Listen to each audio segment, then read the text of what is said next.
karong panahon sa ating barato, importante kaayo nga atong atiman atong saging para inipalos ani makaharbista og dagko sa atong saging.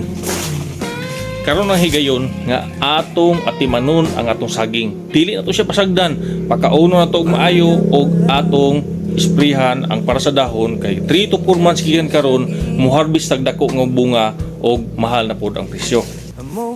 Unsa atong himuon nga mabunuhan ang ato ang saging nga karong panahon na mahal kayo ang abono, barato ang presyo. Naay mga teknolohiya nga atong gigamit para makatipid ta og dinhanglan nga dili mapasmo ang atong saging. Kining ipakita nako sa imo karon, first generation nato ni. Kini na sa kilid niya, kini. Mao ni ang plantiya nato. Corm ang atong gitanom ani niya. Og karon naa na siya anak, ug mao na ni siya. O tanaw na to ang lawas, 5'9" ang height, almost 90 kilos ko. Yo tanawa ang lawas atong saging. 50 nang dakuha. First gen pa lang siya.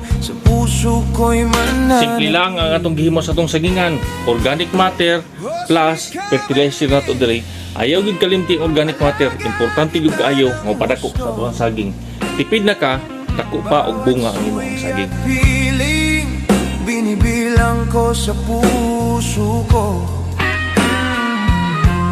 mula sa buting hanggang sa magbalaghinto. Ikaw ang aking himig sa gitna ng mundong ito. Babalutin kita ng plastic na bughawang kulay, proteksyon sa insekto para ang balat ay laging dalisay. Huhugasan sa tangke parang sanggol na bagong ligo. Walang galo